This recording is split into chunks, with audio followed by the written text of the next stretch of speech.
जय श्री राधे, जय श्री कृष्ण। आप सभी को प्रदेशी प्यार भरी राधे राधे। और कैसे हैं आप सब?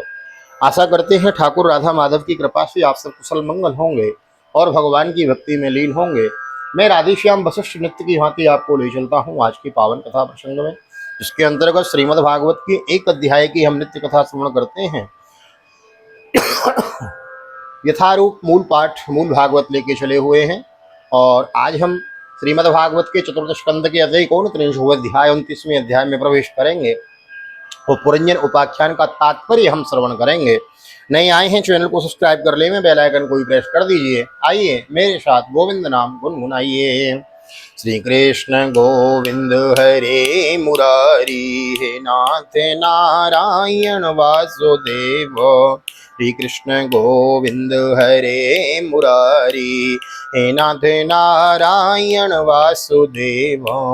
हे नाथ नारायण वासुदेव, हे नाथ नारायण वासुदेव। श्री कृष्ण गोविंद हरे मुरारी, हे नाथ नारायण वासुदेव। नारायणं नमस्कृत्य नरं चैव नरोत्तमं देवीं सरस्वतीं व्यासं ततो जयमुदीरयेत्। कृष्णाय वासुदेवाय हरये परमात्मने प्रणतः क्लेशनाशाय गोविन्दाय नमो नमः। ओं नमो भगवते वासुदेवाय। श्रीमद्भागवत महापुराणं चतुर्दशस्कन्ध त्रयोविंशोऽध्याय। ओम प्राचीनवर्हिर्वाचो भगवस्ते वचोऽस्माभिर्न सम्यगवगम्यते कवयस्तद्विजानन्ति न वयं कर्म मोहित। राजा प्राचीन बरही ने कहा, भगवान मेरी समझ में आपके वचनों का अभिप्राय पूरा पूरा नहीं आ रहा है। विवेकी पुरुष ही इनका तात्पर्य समझ सकते हैं, हम कर्म मोहित जीव नहीं। नारद वाचो पुरुषं पुरंजनं विदिवाद्यनक्त्यात्मनः पुरम् एकद्विचित्र चतुष्पादं बहुपादमुपादकम् यो विज्ञातस्तस्य पुरुषस्य सुखेश्वर यन्न विज्ञायते पुंभिर्नाम विर्वा क्रियागुणं यदा जिग्रक्षन् पुरुषः कार्ष्णेन प्रकृतिर्गुणानवद्वारं द्वयस्तांग्रिं तद्रावणतु साध्विति। श्री नारद जी ने कहा, राजन, पुरंजन नगर का निर्माता जीव है जो अपने लिए 1 2 3 4 अथवा बहुत पैरों वाला या बिना पैरों का शरीर पुर तैयार कर लेता है। यह जीव उस जीव का सखा जो अविज्ञात नाम कहा गया है वह ईश्वर है, क्योंकि किसी भी प्रकार के नाम गुण अथवा कर्मों से जीव को उसका पता नहीं चलता। जीव ने जब सुख दुख रूप सभी प्रकार प्राकृत विषयों को भोगने की इच्छा की, तब उसने उसे दूसरे शरीरों की अपेक्षा 9 द्वारों 2 हाथ और 2 पैरों वाला मानव देह ही पसंद किया। बुद्धि अथवा विद्या को ही तुम पुरंजनी नाम की स्त्री जानो। इसी के कारण देह और इंद्रिय आदि में मेरेपन का भाव उत्पन्न होता है और पुरुष इसी का आश्रय लेकर शरीर में इंद्रियों द्वारा विषयों को भोगता है। बुद्धिं तु प्रमदां विधियान् ममाहमिति यत्कृतं यमधिष्ठाय देहेऽस्मिन् पुमान् भुङ्क्तेक्षुभिर्गुणान् सकायो इन्द्रियगणा सज्ञानं कर्मं यत्कृतं सज्ञस्तद्वृत्तय प्राणं पञ्चवृत्तिर्यतो रगा बृहद्बलं मनोविधियाद् वयेन्द्रियनायकं पञ्चाला पञ्चविषयाय नमधिः नवखं पुरम् अक्षणी नासिके कर्णो मुखं कृष्ण उदाविनी उदाविति द्वे द्वे द्वारो बहिर्याति यस्तेन्द्रियेन्द्रियसंयुतः। दूषित बुद्धि अथवा विद्या को ही तुम पुरंजनी नाम की स्त्री जानो। इसके कारण देह और इंद्रिय आदि में मेरेपन का भाव उत्पन्न होता है। पुरुष इसी का आश्रय लेकर शरीर में इंद्रियों द्वारा विषयों को भोगता है। 10 इंद्रियां ही उसके मित्र हैं, जिनमें के सब प्रकार के ज्ञान और कर्म होते हैं। इंद्रियों की वृत्तियां ही उसकी सखियां और प्राण अपान व्यान उदान समान रूप 5 वृत्तियों वाला प्राणवायु ही नगर की रक्षा करने वाला 5 फन वाला सर्प है। दोनों प्रकार की इंद्रियां ये नायक मन की 11वां महाबली योद्धा जानना चाहिए। शब्दादि पंच विषय ही पांचाल देश है, जिसके बीच में वनों द्वारों वाला नगर बसा हुआ है। उस नगर में जो एक ही स्थान पर 2 2 द्वार बताए गए हैं, वे 2 नेत्र गोलक, 2 नासा क्षेत्र, 2 कर्ण क्षेत्र, इसके साथ मुख, लिंग और गुदा, ये 3 और मिलकर कुल 9 द्वार हुए। इनमें ही होकर वह जीव इंद्रियों के साथ बाह्य विषयों में जाता है। अक्षणे नासिके यास्यामिति पंचपुरा कृता दक्षिणा दक्षिणा कर्णा उत्तरा चोत्तरा स्मृता पश्चिमे इत्य 2 द्वारो गदं कृष्णामिहोच्यते। खद्योताविर्मुखीं चात्रौ नेत्रे एकत्र निर्मिते रूपं विभ्राजितं ताभ्यां विजष्टे जग्युसेश्वर नलिनी नालिनी नासे गन्धः सौरभ उच्यते। घ्राणो वधूतो मुक्त्यास्य विपणं वाग्र शतविदृशो आपणो व्यवहारोत्र चित्रमन्दो बहुध्वनं पित्र होर्दक्षिणा कर्णा उत्तरो हे देवहु स्मृतः। इसमें 2 नेत्र गोलक हैं, 2 नासा छिद्र और 1 मुख। ये 5 पूर्वक द्वार हैं। 5 पूर्व के द्वार हैं। दाहिने कान को दक्षिण का और बाएं कान को उत्तर का द्वार समझना चाहिए। गुदा और लिंगी नीचे के 2 छिद्र पश्चिम के द्वार हैं। कद्योतार अविर्मुखी नाम के जो द्वार एक स्थान पर बतलाए थे। वे नेत्र गोलक हैं तथा रूप विभ्राजित नाम का देश है, जिसका इन द्वारों से जीव चक्षु इंद्रिय की सहायता से अनुभव करता है। चक्षु इंद्रियों को ही पहले द्युमान नामक सखा कहा गया है। दोनों नासा छिद्र ही नलिनी और नालिनी नाम के द्वार हैं, और नासिका का विषय गंध है, यही सौरभ देश के है, तथा घ्राणेन्द्रिय अवधूत नाम का मित्र है। मुख मुख्य नाम का द्वार है, उसमें रहने वाला वाक इंद्रिय विपण है, और रसनेन्द्रिय रसविद रसज्ञ नाम का मित्र है। वाणी का व्यापार अपान आपान है, और तरह तरह के अन्न बहुदंत तथा दाहिना कान पितुह और माया कान देवहु कहा गया है। प्रवृत्तम चो निवृत्तम चो शास्त्रम पंचाल संगीतम पितृयानम देवयानम सूत्राक्षरा व्रजेतो आसुरीम मेढ्र मरवा मरवाग्वार व्यवायो ग्रामीण अमृति उपस्थे दुर्मद प्रोक्तो निरतिर्कुद उच्यते वैससम नरकंपायुर्लब्धकोन्धो तमे शृणो हस्तपादौ उपमास्ताभ्यां युक्तो याति करोति च अंतःपुरं च हृदयं विशोचेर्मनोच्यते तत्र मोहं प्रसादं वा रसं प्राप्नोति तद्गुणैः।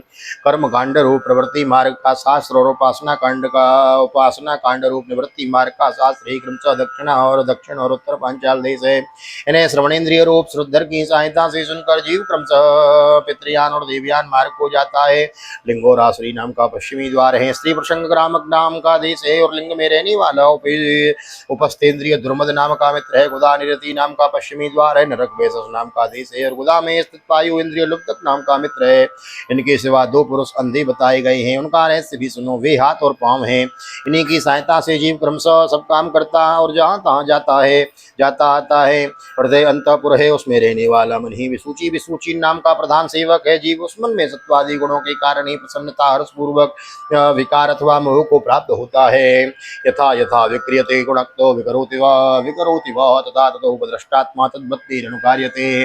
देहो रतेस्त्विन्द्रियाश्च संवत्सरयो गतिः द्विकर्म जग्रस्त्रिगुणध्वज पंचासु बन्धुर मनोरश्मिर्बुद्धिसूतो विन्नीडो द्विकुवरः पंचेन्द्रियार्थ प्रक्षेप सत्वधातु वरुतक आकुति विक्रमो बाह्यो मृगतृष्णां प्रदावति एकादशेन्द्रिय चमो पंचसु नाविनोद कृत बुद्धिराज महसी पुरंजनी। जिस प्रकार स्वप्नावस्था में विकार को प्राप्त होती है और जागृत अवस्था में इंद्रिय आदि को विकृत करती है, उसके गुणों से लिप्त होकर आत्मा जीव भी उसी रूप में उसकी वृत्तियों के अनुकरण करने को बाध्य होता है। यद्यपि वस्तुतः वह उनका निर्विकार साक्षी मात्र ही है, शरीर ही रत है, उसमें ज्ञानेन्द्रिय रूप 5 घोड़े जुते हुए हैं।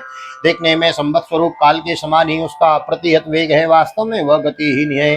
पुण्य और पाप ये 2 प्रकार के कर्म ही उसके पहिए हैं। 3 गुण ध्वजा है, 5 प्राण डोरियां हैं, मन बागडोर है, बुद्धि सारथी है, हृदय बैठने का स्थान है, सुख दुख आदि द्वंद्व जुए हैं, इंद्रियों के 5 विषय उसमें रखे हुए आयुध है, और त्वचा आदि 7 धातुएं उसके आवरण है। 5 कर्मेंद्रियां, उनकी 5 प्रकार की गति है।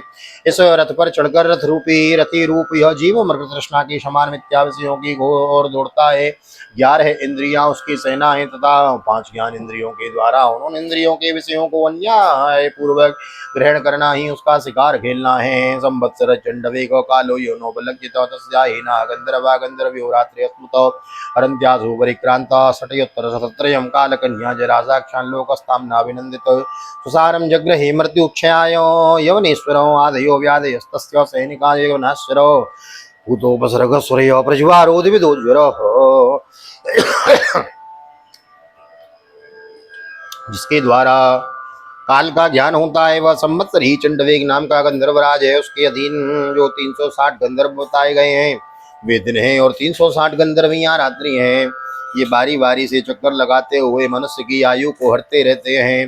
वृद्धावस्था ही साक्षात काल कन्या है, उसे कोई भी पुरुष पसंद नहीं करता।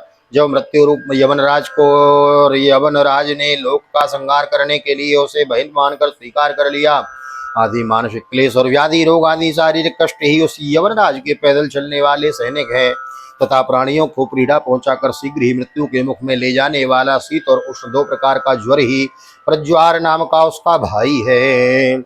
एवं बहुर्विधिर दुःखैर्देव भूतात्म संभवै क्लिश्यमाना सतम वर्षं देहे देहि तमोव्रतौ प्राणेन्द्रिय मनोधर्मानात्मन्यस्तस्य निर्गुणो सीते कामालवान्ध्यायान् ममाहमिति कर्म कृत यदान्यात्मन विज्ञाय भगवन्तं वरं गुरुं दुर्सस्तुं विसज्जित गुणेषु प्रकृतिस्वदृक् गुणाभिमानी स तदा कर्माणि कुरुतेव स शुक्लं कृष्णं लोहितं वा यथा कर्माभिजायते शुक्ला प्रकाश भूयिष्ठान् लोकान् आप्नोति करे चेत् दुःखोदरकान् क्रियायास्तांस्तस्मै शोकोत्कटान् क्वचेत् इस प्रकार यह देहाभिमानी जीव अज्ञान से आच्छादित होकर अनेक प्रकार के आदि भौतिक आध्यात्मिक और आदि दैविक कष्ट भोगता हुआ 100 वर्ष तक मनुष्य शरीर में पड़ा रहता है। वस्तुतः तो वो निर्गुण है, किंतु प्राण इंद्रिय और मन के धर्मों को अपने में आरोपित कर में मेरेपन का अभिमान से बदकर क्षुद्र विषयों का चिंतन करता हुआ वह तरह तरह के कर्म करता रहता है। यद्यपि स्वयं प्रकाश है, तथापि जब तक सबके परम गुरु अध्यात्म स्वरूप श्री भगवान के स्वरूप को नहीं जानता, तब तक प्रकृति के गुणों में ही बना रहता है। उन गुणों का अभिमानी होने से वह विवश होकर सात्विक, राजस और तामस कर्म करता है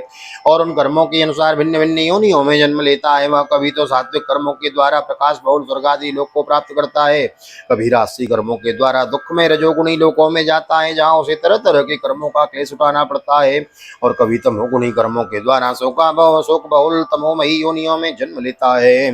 क्वचित पुमान क्वचित स्त्री क्वचिन्नो भयवन्दति देवो मनुष्यतिर्यज्ञा यथा कर्म गुणं भव चुद्वरीतो यथा दीनो सारमे योगयम् अग्रयम् चरण विन्दन्ति यद्दिष्टं दण्डमोदनमेव वा तदा कामाशयो जीव उज्जावचपतभ्रमन् उपरि यदो वा मध्ये वा याति दिष्टं प्रिया प्रियं दुःखे स्वेकतरेणापि दीवभूतात्महेतुसो जीवस्य न विधिक्षेत साक्षे तत्तत्प्रतिक्रिया।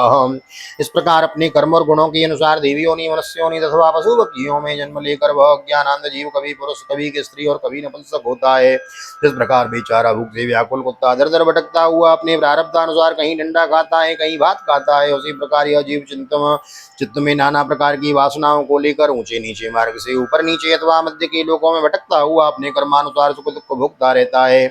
आदि दैविक, आध्यात्मिक और आदि भौतिक और आध्यात्मिक इन तीनों प्रकार के दुखों में किसी प्रकार से एक जीव का सर्वथा छुटकारा नहीं हो सकता। यदि कभी वैसा जान पड़ता है तो वह केवल तात्कालिक निवृत्ति ही है। यथा ही पुरुषो भारम तिरसा गुरु मधुवहंतम स्कंधेन आसो आदत्ते तथा ध्रुवा प्रतिक्रिया नैकांततः प्रतीकानो कर्मणाम कर्म केवलम त्वयं य विद्योपसृतं स्वप्ने स्वप्नो वानघ अर्थीय विद्यमाने भी संसृतिर्न निवर्तते मनसा लिंगरूपेण स्वप्ने विचरतो यतो वद्याथात्मनोऽर्थभूतस्य यतो नृतः परम्परा संस्कृतेस्तद्विदक्षेदो भक्त्या परमया गुरो। वह ऐसी ही है जो कोई सिर पर भारी बोझा ढोकर ले जाने वाला पुरुष से कंधे पर रख ले। किसी तरह सभी प्रतिक्रिया दुख निवृत्ति जाननी चाहिए। यदि किसी उपाय से मनुष्य इस प्रकार दुख से छुट्टी पाता है तो दूसरा दुख आकर उसके सिर पर सवार हो जाता है। शुद्ध हृदय नरेंद्र जिस प्रकार स्वप्न में होने वाला स्वप्नांतर उस स्वप्न से सर्वथा छूटने का उपाय नहीं है, उसी प्रकार कर्म फल भोग से सर्वथा छूटने का उपाय केवल कर्म नहीं है हो सकता, क्योंकि कर्म और कर्म फल भोग दोनों ही अविद्या युक्त होते हैं। जिस प्रकार स्वप्नावस्था में अपने मनोमय लिंग शरीर से विचरने वाले प्राणी को स्वप्न के पदार्थ न होने पर भी भासते हैं, उसी प्रकार ये दृश्य पदार्थ वस्तुतः न होने पर भी जब तक अज्ञान निद्रा नहीं टूटती बने ही रहते हैं और जीव को जन्म मरण रूप संसार से मुक्ति नहीं मिलती है। तो इनकी अत्यंतिक निवृत्ति का उपाय एकमात्र आत्मज्ञान ही है, आत्मज्ञान ही है। राजन, जिस अविद्या के कारण परमार्थ स्वरूप आत्मा को यह जन्म मरण रूप अनर्थ परंपरा प्राप्त हुई है, उसकी निवृत्ति गुरु स्वरूप श्री हरि में सुदृढ़ भक्ति होने पर ही हो सकती है। वासुदेवे भगवती भक्ति योग समाहित सुदृचीन वैराग्यम ज्ञानम च जनयिष्यति सोचिरादेव राजरसे स्याद्च्युत कथा श्रेयं शृण्वतो श्रद्धानस्य नित्यदा स्यादधीयत यत्र भागवता राजन साधवो विसदासय भगवद्गुणानुकथन श्रवणत्यग्रज श्रवणव्यग्रचेतसः तस्मिन् महन मुखरितां मधुभिच्चरित्र पीयूषशेष सरित परितः स्रवन्ति काये पिबन्त वित्रशोर्णपगानकर्णैस्तान्नः स्पृशन्त न तृड भय शोक मोह। राजन, जिस अविद्या के कारण परमार्थ स्वरूप आत्मा को यह जन्म मरण रूप अनर्थ परंपरा प्राप्त हुई है, उसकी निवृत्ति गुरु स्वरूप श्री हरि में दृढ़ भक्ति होने पर हो सकती है। भगवान वासुदेव में कृतापूर्वक एकतापूर्वक एकाग्रतापूर्वक सम्यक प्रकार से किया हुआ भक्ति भाव ज्ञान और वैराग्य का आविर्भाव कर देता है। राजर्षि यह भक्ति भाव भगवान की कथाओं के आश्रित रहता है, इसलिए जो श्रद्धा पूर्वक उन्हें प्रतिदिन सुनता या पढ़ता है उसे बहुत श्री कृष्ण की प्राप्ति हो जाती है। राजन, जहाँ भगवत गुणों को कहने और सुनने में तत्पर विशुद्ध चित्त भक्तिजन रहते हैं, उस साधु समाज में सब और महापुरुषों के मुख से निकले हुए श्रीमद्सूदन भगवान के चित्र रूप सुंदर अमृत की अनेकों नदियां बहती रहती है। जो लोग अतृप्त चित्त से श्रवण में तत्पर अपने करण कुहरों द्वारा उस अमृत का चक्कर पान करते हैं, उन्हें भूख प्यास भय शोक और मोह आदि कुछ भी बाधा नहीं पहुंचा सकते। एतेरुपद्रतो नित्यम जीवलोक स्वभावजे न करोति हरिर्नूनं कथामृत निधोरतिम। प्रजापति पति साक्षात् भगवान् गिरि सोमनो दक्षादयो प्रजादक्ष नैष्टिकासनकादयो मरीचित्रंगरिशो पुलस्तपुलः क्रतो भृगुर्वसिष्ठो इत्येतो वन्द्यता ब्रह्मवादिनो। अद्यापि वाचस्पतिस्तपो विद्या समाधिभिः पश्यन्तो न पश्यन्ति पश्यन्तं परमेश्वरं शब्द ब्रह्मणि दुष्पारे चरन्तम् उर्विस्तरे मंत्रलिंगे विरक्षिन्नं भजन्तो न विदो परम्। हाय स्वभावतः प्राप्त होने वाले इन क्षुधा पिपासी विघ्नों से सदा घिरा हुआ जीव समुदाय श्री हरि की कथामृत सिंधु से प्रेम नहीं करता। साक्षात प्रजापतियों के पति ब्रह्मा जी भगवान शंकर स्वयं भो मनु दक्षादि प्रजापति गण शनकादि नैष्ठिक ब्रह्मचारी मरीचि अत्रि अंगिरा पुरस्त पुलह क्रतु भृगु वशिष्ठ और मैं ये जितने ब्रह्मवादी मुनिगण हैं समस्त वांग्मय के अधिपति होने पर भी तप उपासना और समाधि के द्वारा ढूंढ ढूंढ कर हार गए, फिर भी उस सर्व साक्षी परमेश्वर को आज तक न देख सके। वेद भी अत्यंत विस्तृत है, उसका पार पाना हंसी खेल नहीं है। अनेकों महान भाव उसकी आलोचना करके मंत्रों में बताए हुए वज्र हस्तस्त्वादि गुणों से युक्त इंद्रादि देवताओं के रूप में भिन्न भिन्न कर्मों के द्वारा यद्यपि उस परमात्मा के यजन करते हैं तथापि उसके स्वरूप को वे भी नहीं जानते। हृदय में बार बार चिंतन किए जाने पर भगवान जिस समय जिस जीव पर कृपा करते हैं उसी समय वह लौकिक व्यवहार एवं वैदिक कर्म मार्ग की बद्धमूल आस्था से छुट्टी पा जाता है। यदा यमनुग्रहणामि भगवान आत्मभावित सजहातिमति लोकेने वेति च परिनिष्ठिता तस्मात् कर्मसु बर्हिस्मन्नज्ञानादर्थकासिस मार्गदृष्टिं कृतं श्रोत्र स्पर्शे स्पष्टवस्तुषु स्वं लोकं न विदुस्ते वै यत्र देवो जनार्दनो आदुर्धूम्रादियो वेदं सकर्म कमतद्विदो आस्तीर्योदरभे प्राग्र्ये कार्श्रेण श्रीमण्डलं तद्धो बृहद्वदान्मानि कर्म नावेसि यत् परं तत्कर्मो हरितोषं यत् सा विद्या तन्मतिर्यया। बरेस्मन् तुम इन कर्मों में परमार्थ बुद्धि मत करो, ये सुनने में ही प्रिय जान पड़ते हैं, परमार्थ का तो स्पर्श भी नहीं करते। ये जो परमार्थ बद अधिक पढ़ते हैं इसमें केवल अज्ञान ही कारण है। जो मलिनमती कर्मवादी लोग वेद के कर्म पर फर्क बताए हैं वे वास्तव में उसका मर्म नहीं जानते। इसका कारण यही है कि वे अपने स्वरूप भूत लोकात्मत्व को नहीं जानते। जहाँ साक्षात श्री जनार्दन भगवान विराजमान है, पूर्व की ओर अग्रभाव वाले कुशाओं से संपूर्ण भूमंडल को आच्छादित करके अनेकों पशुओं का वध करने से तुम बड़े कर्माभिमानी और उद्धत हो गए हो, किंतु वास्तव में तुम्हें कर्म या उपासना किसी के भी रहस्य का पता नहीं है। वास्तव में कर्म तो वही है जिससे श्री हरि को प्रसन्न किया जा सके, और विद्या भी वही है जिससे भगवान में चित्त लग सके। हरिर्देह व्रतात्मात्मा स्वयं प्रकृति ईश्वर तद्वाद मूलम शरणम यत्तक्षेमो न नामयो सवै प्रियतमश्चात्मा यतो न भयमणवपि यदि वेदो सवै विद्वान यो विद्वान स गुरुर्हरि। श्री हरि संपूर्ण देहधारियों की आत्मा नियामक और स्वतंत्र कारण है, अतः उनके चरण तल ही मनुष्यों के एकमात्र आश्रय हैं।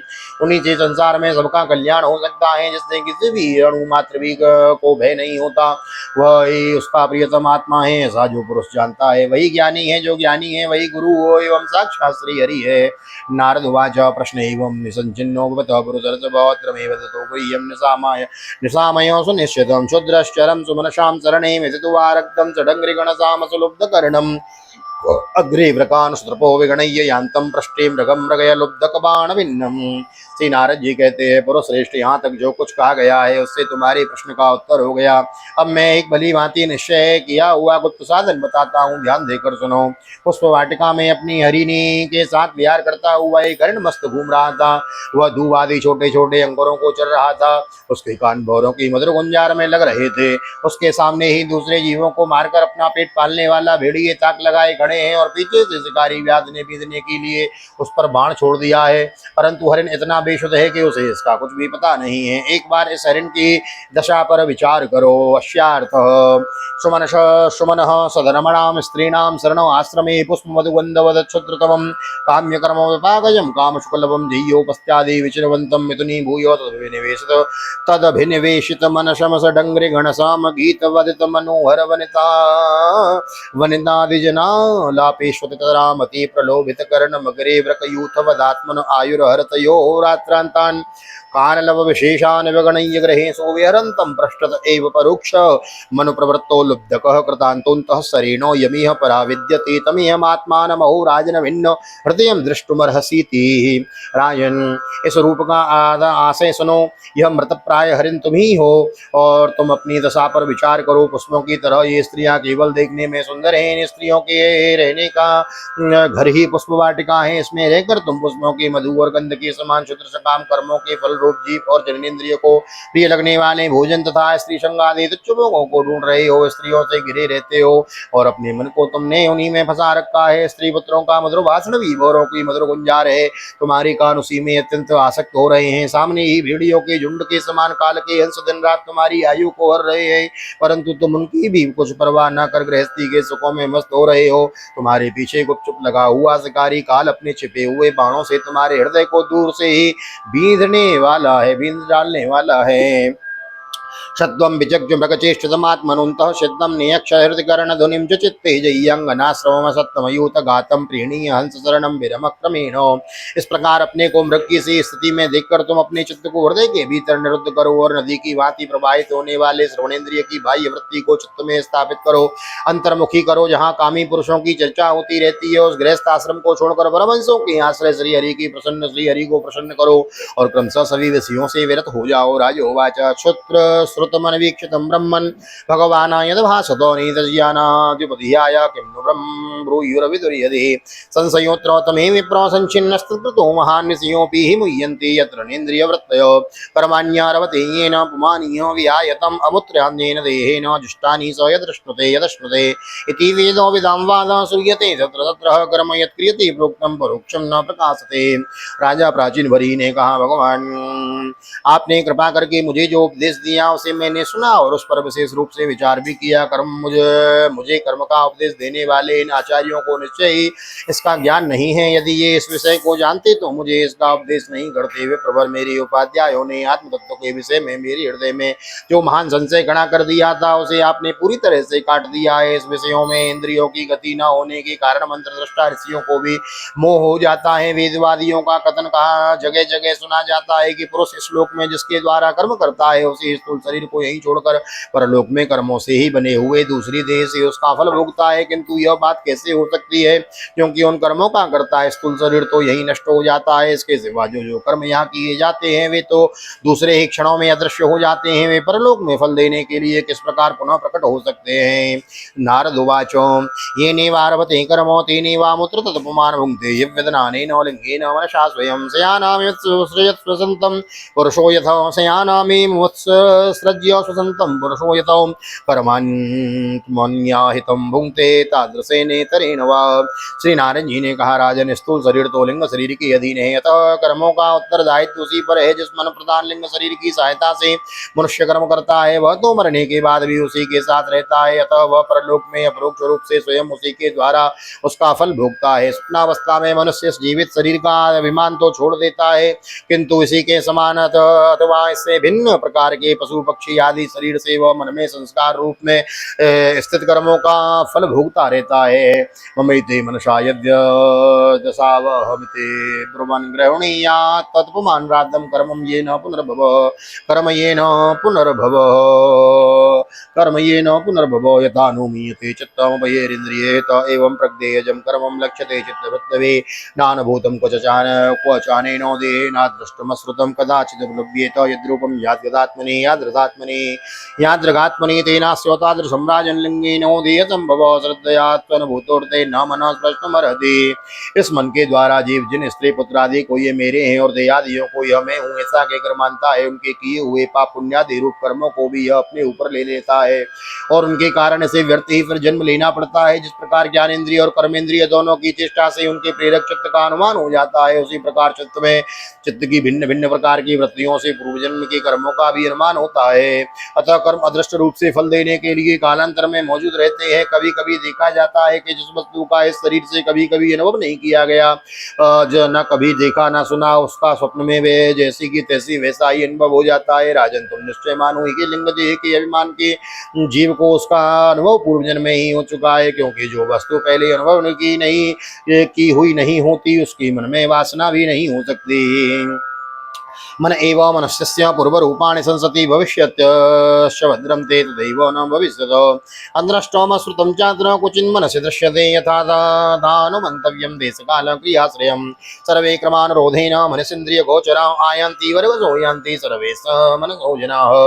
राजन तुम्हारा कल्याण हो, मन ही मनुष्य के पूर्व रूपों को तथा भावी शरीर आदि को भी बता देता है, और जिनका भावी जन्म होने वाला नहीं होता उन जैसे उन तत्ववेत्ताओं की विधि मुक्ति का पता भी उनके मन से ही लग जाता है। कभी कभी स्वप्न में देश काल अथवा क्रिया संबंधी ऐसी बातें भी देखी जाती हैं जो पहले कभी देखी या सुनी नहीं गई। जैसे पर्वत की चोटी पर समुद्र, दिन में तारे अथवा अपना सिर कटा दिखाई देना इत्यादि। इनके दिखने में निद्रा दोष को ही कारण मानना चाहिए। मन के समान इंद्रियों के अनुभव होने योग्य पदार्थ ही भोग रूप में बार बार आते हैं और भोग समाप्त होने पर चले जाते हैं। ऐसा कोई पदार्थ नहीं जिसका इंद्रियों से अनुभव ही न हो सके। इसका कारण यही है कि सब जीव मन सहित हैं। सत्वेक निष्ठे मनसि भगवत पार्श्ववर्तिनो तमश्चंद्रमभिमसि वेद मुपरज्यावभासते नाहमेति भावोऽयं पुरुषे व्यवधीयते यावद् बुद्धि मनोक्षार्थ गुणव्यो यनामिदमान् सत्यर्मोक्षोपतापेषु प्राणायन विघाततः नियते अमिति ज्ञानं मृत्यु प्रज्वालयोरपि गर्भे बाल्ये प्रकोष्ठस्खलियात् देकादशविधं तदा लिंगं न दृश्यते यूनं कुह्यं चंद्रमसो यतो साधारणतया दो सब पदार्थों का क्रमशः ही भान होता है। किंतु यदि किसी समय भगवत चिंतन में लगा हुआ मन विशुद्ध सत्व में स्थित हो जाए तो उसमें भगवान का संसर्ग होने के साथ समस्त विश्व का भी भान हो सकता है। जैसे राहु दृष्टि का विषय न होने पर भी प्रकाशात्मक चंद्रमा के संसर्ग से दिखने लगता है। राजन, जब तक गुणों का परिणाम एवं बुद्धि मन इंद्रिय और शब्द आदि विषयों का संघात एवं अनादि लिंग देह बना हुआ है तब तक सब जीव के अंदर स्थूल देह के प्रति मैं मेरा इस भाव का भाव नहीं हो सकता। सुप्ति, मूर्छा, अत्यंत दुख तथा मृत्यु और तीव्र ज्वर आदि के समय भी इंद्रियों की व्याकुलता के कारण मैं और मेरेपन की स्पष्ट प्रवृत्ति नहीं होती, किंतु उस समय भी उनका अभिमान तो बना ही रहता है। जिस प्रकार अमावस्या की रात्रि में चंद्रमा रहते हुए भी दिखाई नहीं देता, उसी प्रकार युवावस्था में स्पष्ट प्रतीति होने वाला यह एकादश इंद्रिय विशिष्ट लिंग शरीर गर्भावस्था और बाल्यावस्था में रहते हुए इंद्रियों का पूर्ण विकास न होने के कारण प्रतीत नहीं होता। अर्थीय विद्यमानोपि संसर्गवर्तते ध्यायतो विषयानस्या स्वप्ने नृतागमूयतो एवं पंचविधं लिंगं त्रिवृतं षोडश विस्तृतम् एष चेतनया युक्तो जीव इत्याविधीयते। अनेन पुरुषो देहानुपादत्ते विमुञ्चति हर्षं शोकं भयं दुःखं सुखं चानेन विन्दति। जिस प्रकार स्वप्न में किसी वस्तु का अस्तित्व न होने पर भी जागे बिना स्वप्न जनित अनर्थ की निवृत्ति नहीं होती, उसी प्रकार संसारिक वस्तुएं यद्यपि असत हैं तो भी वे अविद्यावश जीव उनका चिंतन करता रहता है, इसलिए उसका जन्म मरण रूप संसार से छुटकारा नहीं हो पाता। इसी प्रकार पंचतन मात्राओं से बना हुआ तथा 16 तत्वों के रूप में विकसित यह त्रिगुणमय संघाती लिंग शरीर है, यही चेतना शक्ति से युक्त होकर जीव कहा जाता है। इसी के द्वारा पुरुष भिन्न भिन्न देहों को ग्रहण करता और त्यागता है तथा इसी से उसे हर्ष, सुख, भय, दुख और सुख आदि का अनुभव होता है। यथा तृणाजलूकेयं नापतियाति च न तजेन्द्रियमाणोऽपि प्राग्देयाभिमतिं जनो यावन्नन्यं न विन्देतो व्यवधानेन कर्मणां मन एव मनुष्येन्द्र भूतानां भवभावनं यदक्षेच्चारितान् ध्यायन् कर्मण्यच्चित्तने सकृत् सति कर्मण्य विद्यायां बद्धो कर्मण्यनात्मनो अतस्तदोपवादार्थं भय सर्वात्मना हरिं पश्यन् तदात्मकं विश्वं तृतीयोपपत्त्ययतः। जिस प्रकार जोंक तब जब तक दूसरे तृण को नहीं पकड़ लेती तब तक पहले को नहीं छोड़ती, उसी प्रकार जीव मरण काल उपस्थित होने पर भी जब तक देहारंभ की कर्मों की समाप्ति होने पर दूसरा शरीर प्राप्त नहीं कर लेता, जब तक पहले शरीर के अभिमान को ही नहीं छोड़ता। राजनीय मन प्रधान लिंग शरीर ही जीव के जन्मादि का कारण है। जीव जब इंद्रिय जनित भोगों का चिंतन करते हुए बार बार उन्हीं के लिए कर्म करता है, तब उन कर्मों के होते रहने से अविद्यावश उस देहादि के कर्मों में बच जाता है। अतएव उस कर्म बंधन से छुटकारा पाने के लिए संपूर्ण विश्व को भगवत रूप देखते हुए सब प्रकार से हरि का भजन करो। उन्हीं से इस विश्व की उत्पत्ति और स्थिति होती है तथा उन्हीं में लय होता है। मैत्रेयोवाचो भागवत मुख्यो भगवान नारदो वंशयोर्गति प्रदर्श्यो ह्यूम मामंत्र्यो सिद्धलोकम ततो गमत् प्राचीन पर ही राजर्षि प्रजासर्ग विरक्षणै आदिश्य पुत्र नागामस्तवसे कपिलाश्रमम् तत्रैकाग्रमनः वीरो गोविंद चरणाम्बुजं विमुक्तो संगोनु भजन भक्त्या तावत् साम्यतामगाध। श्री मैत्री जी कहते हैं, विदुर जी भक्ति श्रेष्ठी नारद जी ने राजा प्राचीन बरही को जीव और ईश्वर के स्वरूप का दिग्दर्शन कराया, फिर वे उनसे विदा लेकर सिद्ध लोक को चले गए। तब राजर्षि प्राचीन बरही भी प्रजा पालन का भार अपने पुत्रों को सौंपकर तपस्या करने के लिए कपिलाश्रम को चले गए। वहां उन वीरवर ने समस्त विषयों की आसक्ति छोड़ एकाग्र मन से भक्ति पूर्वक श्री हरि के चरण कमलों का चिंतन करते हुए शारूप्य पद प्राप्त किया है। एतद् आत्म पारोक्षम गीतम देवर्षिणानघ श्रावयेद्यो शृण्वात् स्वलिंगेन विमुच्यते। एतन मुकुन्द यशसा भुवनं पुनानं देवर्षिवर्य मुखनि श्रुतमात्मशौचं यः कीर्तमानमविगच्छति पारमेष्टं नास्मिन् भवे भ्रमति मुक्त समस्त बंध।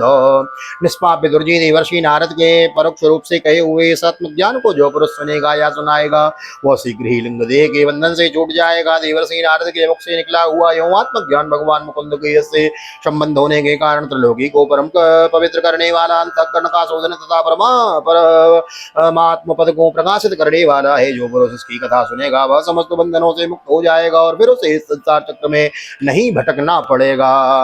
अध्यात्म पारोक्षमिदम मदयाधिगतम अद्भुतम एवं श्रेयाश्रय पुंसां छिन्नो मुत्रो च संशयो। विदुर जी गृहस्थाश्रमी पुरंजन के रूपक से परोक्ष रूप से कहा हुआ यह अद्भुत आत्मज्ञान मैंने गुरु जी की कृपा से प्राप्त किया था। इसका तात्पर्य समझ लेने से बुद्धि युक्त जीव का धियाभिमान निवृत्त हो जाता है तथा उसका परलोक में जीव किस प्रकार कर्मों का फल भोगता है यह संशय भी मिट जाता है। श्रीमद्भागवते महापुराणे पारमहंस्यां संहितायां चतुर्थ स्कंदे विदुर मैत्रेय संवादे प्राचीन नारद संवादो नाम एकत्रिंशोत्सवः। श्रीबालकृष्ण चरणार्पणमस्तु। राधा कृष्ण चरणार्पणमस्तु। कृष्णाय वासुदेवाय हरे परमात्मने प्रणतक्लेशनाशाय गोविंदाय नमो नमः। हरे कृष्ण कृष्ण कृष्ण हरे हरे, हरे रामो राम रामो हरे हरे। राधे कृष्ण कृष्ण कृष्ण राधे राधे, राधे श्याम श्याम श्याम राधे राधे। बोल राधा गोविंद भगवान की जय। श्रीमद्भागवत महापुराण की जय। श्री वेद व्यास जी महाराज की जय। सुखदेव जी महाराज की जय। राजा परीक्षित जी महाराज की जय। राजा रामचंद्र भगवान की जय। श्री हनुमान जी महाराज की जय। गोवर्धन नाथ की जय। यमुनी महारानी की जय। वृंदावन महती बिहारी लाल की जय। गैया मैया की जय। तुलसी मैया की जय। अपने अपने माता पिता की जय। सतगुरुदेव भगवान की जय। आज के आनंद की जय। जय जय श्री राधे श्री राधे श्री राधे श्याम। पितृपक्ष महोत्सव की जय। तो पितृपक्ष चल रहा है और आप भी अपने पूर्वजनों के नाम से पिंडदान जलदान अवश्य करें। किसी ब्राह्मण को यदि पुरुष का है तो किसी ब्राह्मण को बुलावें और यदि स्त्री का है श्राद्ध तो किसी ब्राह्मण स्त्री को बुला के भोजन करावें। उनको यथा योग्य यथा स्वरूप उनको दक्षिणा प्रदान करें, क्योंकि यह जो पितृपक्ष के जो 16 दिन होते हैं इनमें अपने पितरों को पूजा की जाती है, उनका अर्चन किया जाता है। पिता धर्मो पिता कर्मो पिता ही परमम तपः पितरी प्रीतमयानन्य प्रियंते सर्वदेवता। तो अपने अपने पितृश्वरों की पूजा अवश्य करें। बोलो पितृपक्ष की जय। भागवत भगवान की जय। आज के आनंद की जय। जय जय श्री राधे जय जय श्री राधे श्री राधे श्याम। जय जय राधे जय जय श्याम। सबको मिले वृंदावन धाम। ऐसी प्रार्थना मेरी ठाकुर जी के चरणों में। यहाँ तक वीडियो बने, वीडियो को लाइक कर दीजिए, शेयर कर दीजिए, कमेंट में भागवत भगवान की जय लिख दीजिए और मिलते हैं अगले वीडियो में। तब तक के लिए श्री धाम वृंदावन से आप सभी को ठाकुर जी का दर्शन करते हुए भागवत निकेतन में राधे श्याम वशिष्ठ आप सभी को हृदय से प्यार भरी जय श्री राधे जय श्री कृष्ण हरि ओम।